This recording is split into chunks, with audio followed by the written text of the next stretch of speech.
You know, sometimes a single day can literally change the world. It becomes a pivot point, right? A moment where the massive tectonic plates of the global economy just shift. Well, January 27th, 2026, that was one of those days.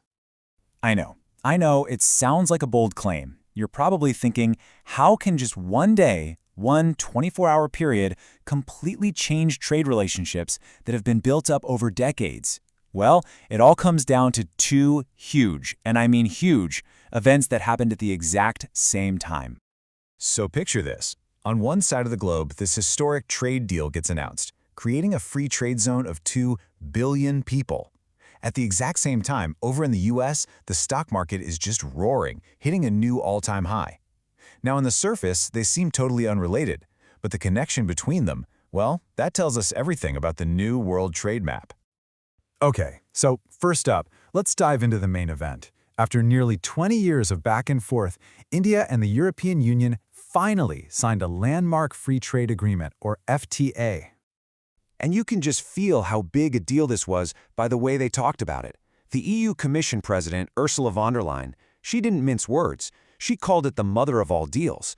I mean, that is not your typical political jargon. That's someone telling you this is absolutely monumental. So what is it exactly? Well, to put it simply, this FTA is a massive agreement to slash taxes, tariffs, on all sorts of goods and services traded between India and the 27 EU nations. We're talking about two economic giants that, together, make up a quarter of the entire global economy. A quarter. And this chart just illustrates the impact perfectly. Take a look at the tariff on European cars coming into India. Before the deal, it was a staggering 110%. After the deal, it's set to drop all the way down to just 10%. For car makers like BMW or Mercedes trying to break into the world's third largest car market, this is a total game changer. But this was no one-way street, not at all. Indian consumers get to buy European luxury goods for a lot cheaper. And at the same time, India's gigantic textile and leather industries, which employed tens of millions of people, they now get to sell to the massive EU market with zero duties. For the first time, they're on a level playing field.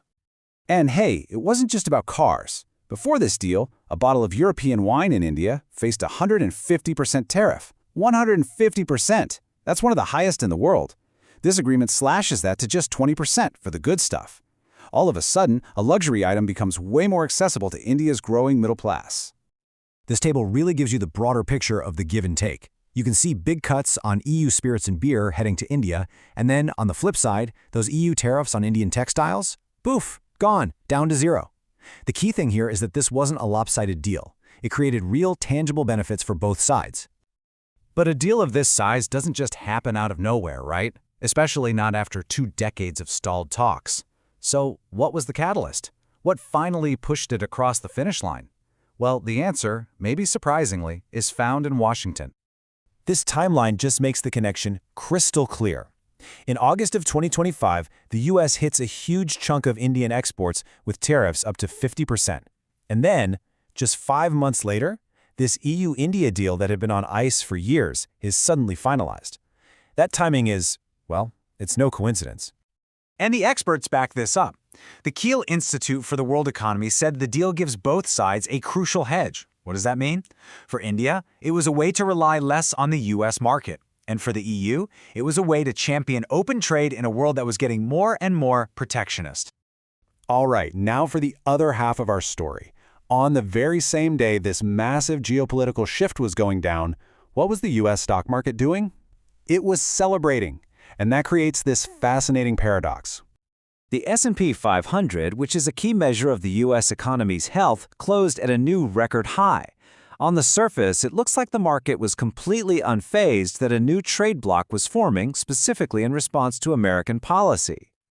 But if we look a little closer, the picture gets a bit more complicated. Yeah, the tech-heavy NASDAQ and the broader S&P 500 were up, but the Dow Jones Industrial Average, that tracks 30 of the biggest, most established U.S. companies, was actually down. So what gives? And here's the answer. The Dow was in the red almost entirely because one single company, United Health Group, saw its stock plunge by nearly 20% after a bad forecast. It had nothing to do with the global trade news. The rest of the market basically shrugged off the EU-India deal, signaling it was way more focused on domestic profits. So, let's bring these two stories together. We have a powerful new trade alliance and a U.S. market that seems, well, indifferent.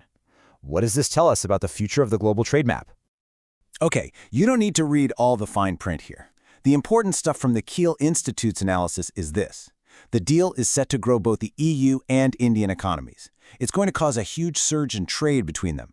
And, critically, it's designed to shift some trade away from China, which helps both of them make their supply chains a little less risky.